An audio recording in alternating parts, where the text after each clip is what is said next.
awiri aimamu amuna ikaziu omzimu wakuyera mdaliso mpasetu koma awiri aimamu amuna ikaziu omzimu wakuyera mdaliso mpasetu muluzani seyawa atati leloli muna kwa tisadamu ndi ava kalelo muluzani seyawa atati leloli muna kwa tisadamu ndi ava kalelo maawili aimamu amuna nikaziu omzimu wakuyera mdali.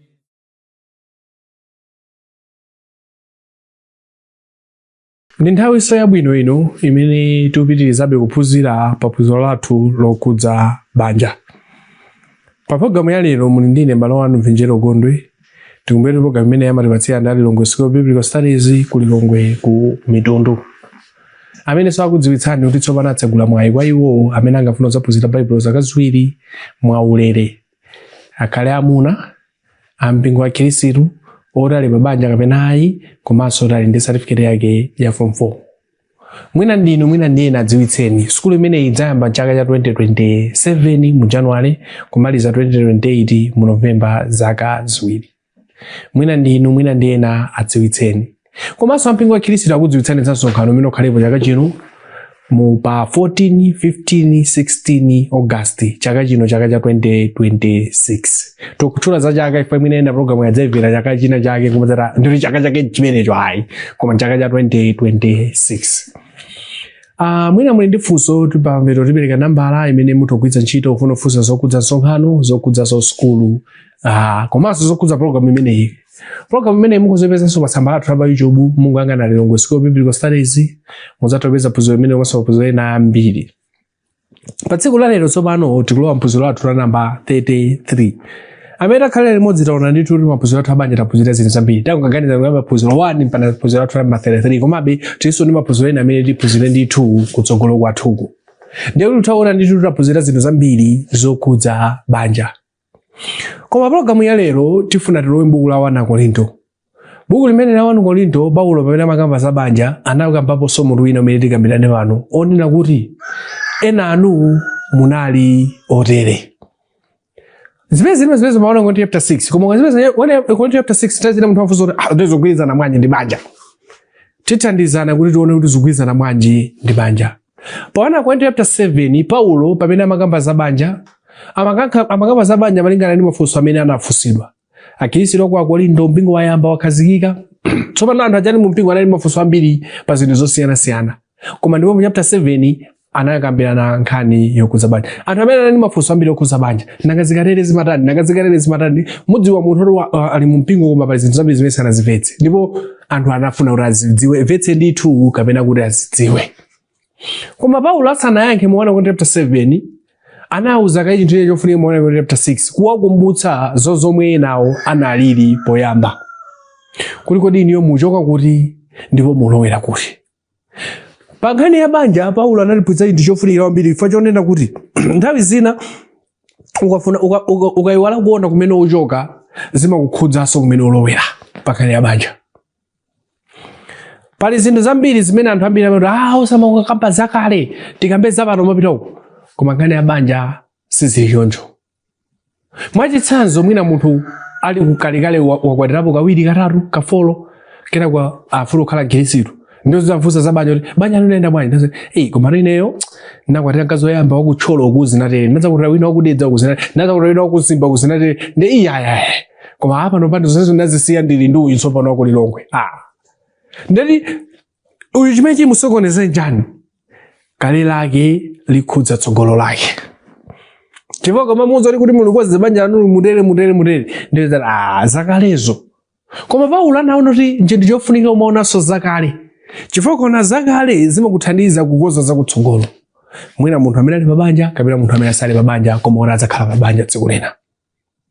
Ndiye maphunziro amene tiyaone mu chapter 6 chapter 7 Paulo anafuna kuyika maziko amenewo. Makamaka anakambapo zinthu izi. Choyamba chimene anakamba chonoti amauza enawo za amene analili kuti Enanu kuti munali otere kale tupacha. Komanso anakambapo zokhudza banja pofuna olimbana ndi zilakolako pabanja. Komanso anakukuza zokhudza banja pofuna kuti ukafuna kutesa banja popanda vuto kuti zitani. Komanso ukadzakwatana na munthu osakhulupirira kudutani. Ndeti tiona kuti Paulo akukamba zonsezi pomanso ponjezera we mananena kuti chani pali zinthu zimene umayenera uzidziwa zokhudza banja koma mu nthawi ya mavuto akudziko. Ndakakambamo zinthu zimenezi pofuna kuyika maziko abwino mu chapter 7. Komanso anazikambe zimene chapter 7 mu chapter 6 anafuna kuwauza anthu aja zina za zimene zina zolakwika pamene ukafuna kulowa m'banja. Tisaiwale kuti anthu amene ndi mafunso ndithu ambiri. Ndipo Paulo anazoti muli ndi mafunso amenewo mafunso abwino kwambiri koma mudziwe izi.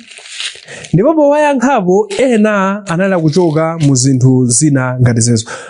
Mwana ku chapter 6 pa verse yake 9 pali mawu akunena kuti kapena simudziwa kuti osalungama sadzalandira ufumu wa Mulungu. Musasocheretsedwe adama kapena osapembedza kapena opembedza mafano kapena chigololo kapena olobodoka ndi zoyipa kapena akuzipsa ndi amuna. Ndipo Paulo akunena kuti mukudziwa zinthu izi anauza kuti musapusitsidwe kapena musasocheretsedwe. Chifukwa chani anauza kuti musasocheretsedwe? Chifukwa chonena kuti zimene muchitazi ngati muzikhulupirire koma ziti zolakwika simukalowa ufumu wa Mulungu. Kapena amafuna onena kuti chani sungapange za padziko komanso upanga za Mulungu ngumembeza kuti ukalowa kumoyo osatha. Ndechifukwa kuti musapusitsidwe kapena musaone ngati kuti makhalidwe omwe akutchulidwa apawa ndi abwino pamaso pa Mulungu. Pali zinthu zina zimene ukamaziona anthu akupanga pa dziko lapansi pano kuti ukafunse wadzika kuti koma izi zinthu zolakwika zimene adzikuza zinthu zoti sungazimvetsayi. Azoti pali vuto langapo popeza aliyense lino amapanga zimenezi ndeni muli chani. Nditakuona kuti popeza aliyense amapanga ndi zinthu zolondola. Panali nthawi ina pa dziko lapansi pano limene machimo ngati amene anatchulidwa papawa samafunika kuti munthu wiro watanthauzira kapena kuito fotokozera kuito tantunda kuti wafotokozera anthu ankawamvetsa. Koma lero bwanji sizili choncho rayi. Anthu akupanga zinthu zimene zili zolakwika zimene zioneka ngati zabwino kwa iwo. Koma phunziro lathu popeza tofuna kukamba za banja titengapo machimo okhawo amene Paulo anakawakamba amene amagwirizana ndi banja. Makamaka amafuna wathandiza kuti Enanunso paja munali orani munali anthu otero. Tiyeni tioneni zimene Paulo anawauza anthu aja pa mafunso amene anali nawo. Munthu ukafuna kudziwa umafunsa ndithu. Koma tsopano kodaka kuuza kuti zoona ndizi umenero uchitepo chani? Pala anthu ambiri amene timafuna kudziwa zoona koma tikauzidwa zoona nthawi zina sitichitaponso kanthu. Kapena timangokhala ukazira bwana tamva basi zatha zimenezo zisiyeni ife ndazololaka lochita zinthu izi motere. Paulo pa 1 chapter 6 verse 9 china chimene anawauza anthu aja powauza ndi zokhudza adama. Akuwauza kunena kuti kodi inuyo pokhala anthu amenewa mudziwa? Pa verse 9, 10 ndi 11 tawerenga verse 9 tawerenga verse 10 ndi verse 11 akunena kuti kapena mbala kapena osirira kapena oledzera kapena olalatira kapena olanda sadzalowa ufumu wa Mulungu. Verse 11 ndipo ena inu munali otere koma munasambitsidwa, koma munayeretsedwa, koma munayeretsedwa olungama m'dzina la Ambuye Yesu Khristu ndi mwa Mzimu wa Mulungu wathu. Verse 11 akuti mwaona zimene ndatchula machimo a papawa ndakuti koma ena mwa inu munali otere. Ndati chimene afunira pano chakuti munasintha tsopano. Koma tsopano pamene munasintha kuti muchoka kuti? Kodi kumene muchokako muyembekezeke kuti mwamapita kutsogoloko muzikhalanso muzimenezo? From chapter 7 tipeza kunena kuti Paulo anakamba zinthu zambiri zokhudza banja. Anakamba kuti nthawi zina mabanja amatha kutha pa zifukwa zosayenerera. Ndakunena kuti mudziwe chinthu ichi. Kumene muloweraku muyenera musiyane kumene muchoka. Chifukwa ena mwa inu muchoka uko. Kodi kumene muchokaku mufananenso kumene mukupita? Chifukwa ngati ukuchoka uku wakhala mwa Khristu koma ukapanganso zimene umachita kale, ndilo mwa Khristu simupindula. Ndiye chifukwa kwauza kuti mudziwe izi chifukwa ena mwa inu munali mwizi. Ili ndi phunziro lofunika kwambiri kwa ife masiku ano. Nthawi zina ifenso masiku ano mabanja athu akuvuta, osati chifukwa choti banja lovuta, koma chifukwa chonena kuti ambiri tikuona kumene nachoka, tikukalowa m'banja, tikufuna tidzipitiriza kuchita zimene timachita kale. Ndiye chimene chochitika ndi chani tikafuna kupitiriza kuchita zimene timachita kale? Mavuto akutipeza. Ndiye Paulo anakambapo zinthu zitatu zimene zili zofunika kwambiri kuti banja lathu likhale labwino. Tikumbuke kumene tachoka, kuti kodi tizitengenso zakalolola nazo m'banja. Choyamba chimene anachitchula pamenepo chimene anati ukakhalamo sukalowa ufumu wa Mulungu, zimenso zimasokoneza banja, akuti adama.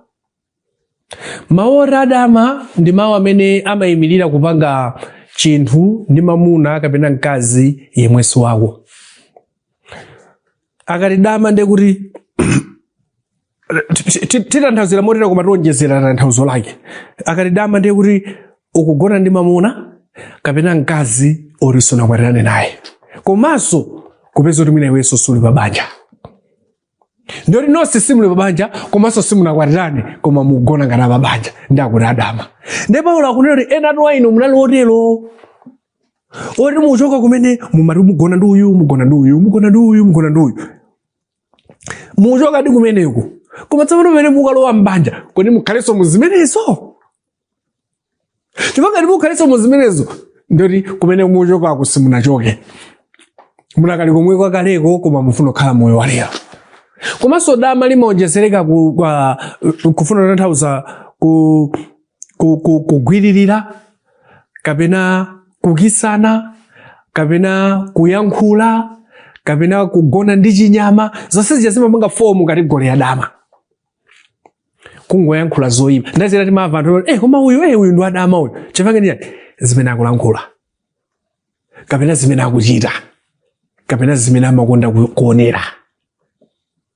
Ndi akunena kuti ngati sunakwatire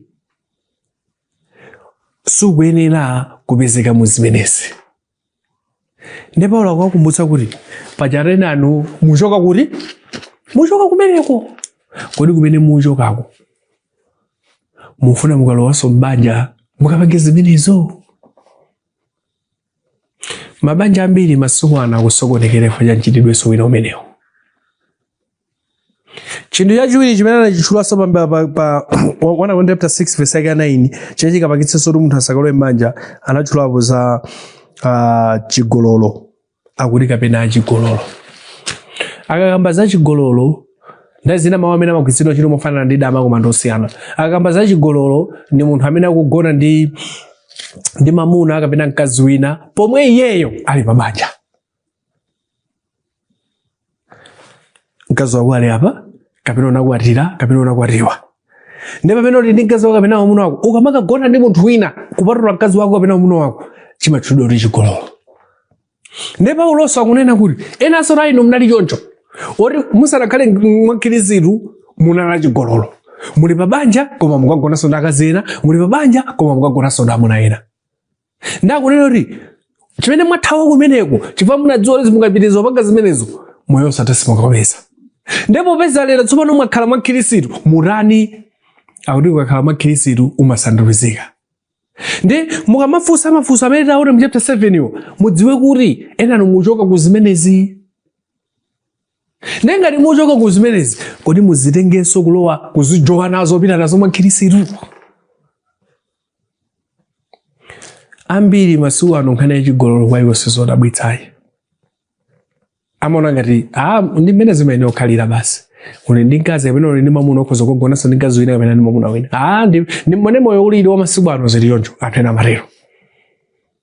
Koma Paulo akunena kuti musayiwale kuti pamene mumafuna kukwatira kapena pamene mwakwatira mumafuna kuthawa chani.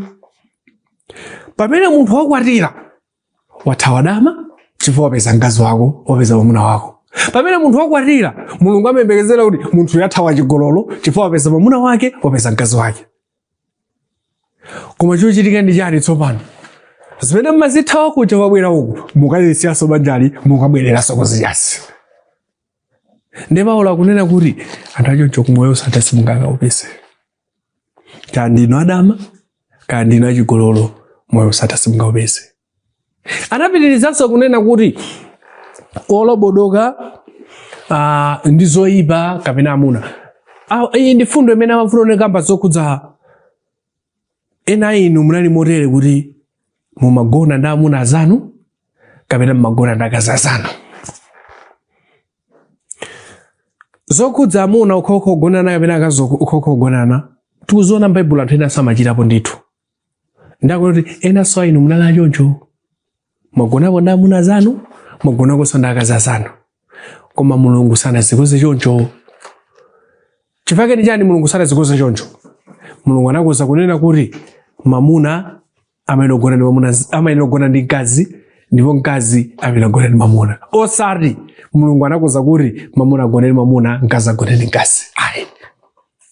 Ndi Paulo akunena kuti pamene mufunsa mafunso amene mufunsa mu chapter 7 iwo kuti wina mkazi wake wachoka ndi arani, wina mamuna wake wachoka ndi arani, anakwatira ndi osakhulupirira ndi arani, ena safuna kukwatira ndi arani. Zonse zimene mwafunsa zija mudziwe kunena kuti zina zimukufunsa ifanya kumene muchoka, ena kumene muchokako mwazileka mufuna kubwera nazobe. Ndakunena kuti olobodoka ndi zoyipa kapena amuna osapena kugonana muno kokha kapena akazi okha Mulungu sawafuna. Ndi Mulungu akunena kuti enanu mukazindikira kumene mwachoka ndikusiya zimene mumachita ndikuyamba kuchita zimene Mulungu akufuna, mudziwe mabanja anu adzalongosoka. Amanena kuti pafupifupi 90% ya mabanja amene akutha masiku ano kupatula kutha chifukwa cha chuma, ambiri akutha chifukwa cha chigololo. Mkazi wafeoda ine ndenda roba nayesetsa koma ndapita kwathu. Ine ndenda roba nayesetsa koma mkazi uyu ngokanika chigololo ndapita kwathu. Ndi Paulo akunena kuti mabanja ambiri, mafunso ambiri amene anthu timakhala nawo kapena mavuto amene timakhala nawo ambiri mabanja pathu, zina mwa izo ndi zinthu zitatu izi: dama, chigololo komanso olobodoka zoyipa. Ndekotero Paulo amakumbutsa kuti munali mwizi zomwe zakupangitsani kuti kumwamba musakalowe, koma munazindikira izi munazithawa. Munazithawa bwanji? Munakapeza mamuna wanu, munakapeza mkazi wanu. Ndifakiri kabwera poona kwa chapter 7 Paulo ananena chinthu ichi pa verse yake ya 2.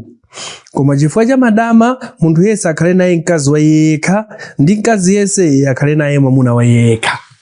Ndi Paulo akunena kuti muthawe zijazo alisakhale mwamuna wake ndi mkazi wake. Ndati Mulungu anayika solution kuti muthawezi mukhalezi. Koma tsopano pamene chichitika kwa masiku ano ndicha mumene mungatipangitse kuti tithawe chigololo, tithawe madama ndi mubanja. Kenako ukakhala m'banja muja ukapeza koma nditulukenso m'banjamu ndikapezenso mkazi wina, ndikapezenso mwamuna wina. Ndi Paulo akuwauza adzathawa kwenda kuti mwachitapo izo zisiyeni. Pamene munakwatiramo musabwererenso ku izi. muyambe moyo wina, moyo wa makhirisitu, mwasambitsidwa ndi mwazi wa khirisitu. Simuyeneranso kuti pamene wapeza mkazi, pamene wapeza mwamuna, ukabwererenso kumoyo wakale. Pamene amayankhula pa verse 11 akunena kuti ndipo ena a inu munali otere, akutsimikiza ndicho kuti ena mwadutsa mwizi, kuti pamene mwadutsa mu zimenezo kenako mwakalowa makhirisitu, mwalowa mbanja, mukabwererenso muzijazi. Ndero simupanga chinthu choyenera. Pano pamene muli mwa khirisitu musabwererenso mu zinthu zolakwika. Ndamafuna auze kuti ena mwa mafunso amene mmafunsawa okudza banja, mavuto ake akuchokera patali.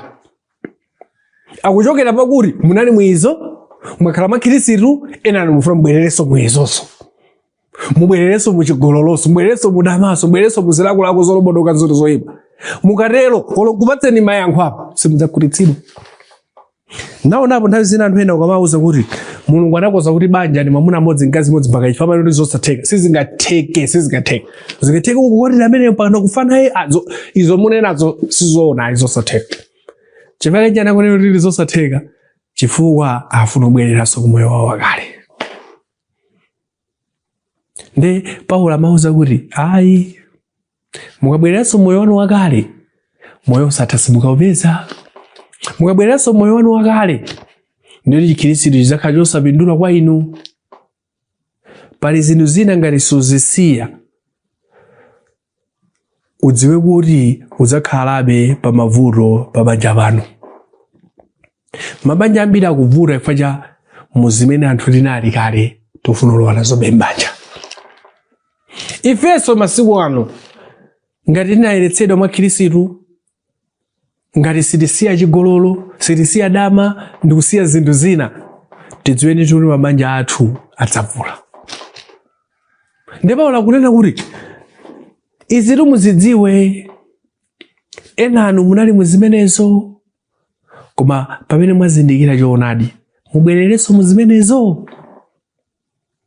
Tango ali bandambira amene ine ndine khirisitu ine, koma kodi chikhirisitu chawo chomangika ndi pamaziko a khirisitu kapena chikhirisitu chawo chomangika pamaziko olakwika?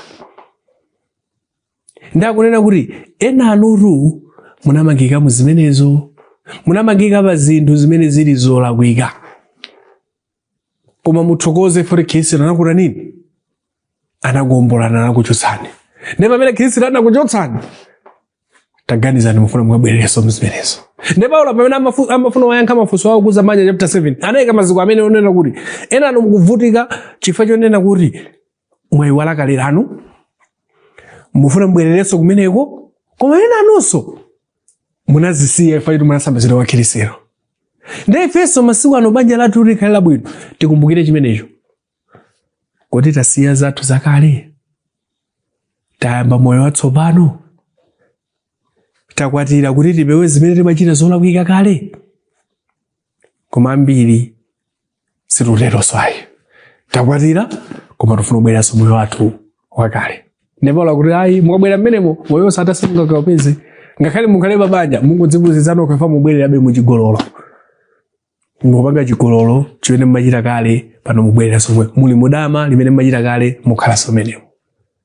Izi zimene Paulo amafuna waphunzitsa pamene afuna wayankha mafunso awo a banja mu chapter 7. Ndipo zathu kutsogolo tiona mu chapter 7, koma Paulo atayika kale maziko amene kuti mudziwe izi, enanu munali mwizi. Ndipo ngati munali mwizi muzisiye. Mukapanda zisiya izi, nchifukwa mufunsa mafunso amenewa, nchifukwa mukumana mavuto amenewa, chifukwa nchani mukutenga zakale ufuna kubwera nazo lero. Ndi zimene Paulo amauza, ndi zimene inunso muyenera kudziwa. Mabanja anu mwina enanunso akuvuta chifukwa cha mukutenga zinthu zakale, zimene machita kale, mufuna muzizipitiriza kuchita muli banja. Banja lero silingakale, sizingatheke, likhala ndi mavuto. Ndipo Paulo ndizimene afuna kuphunzitsa kuti enanu munali otere, koma lero titeronso ngati ayi.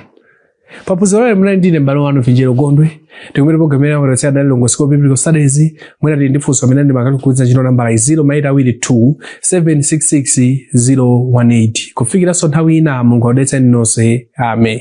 Awiri aimamu mwamuna ikaziyu mzimu wakuyera mdaliso mpasetu koma awili aimamu mwamuna ikaziyu mzimu wakuyera mdaliso mpasetu muluzanise awa atati leloli muna kwatisa damu ndi Hava kalelo muluzanise awa atati leloli muna kwatisa damu ndi Hava kalelo maawili aimamu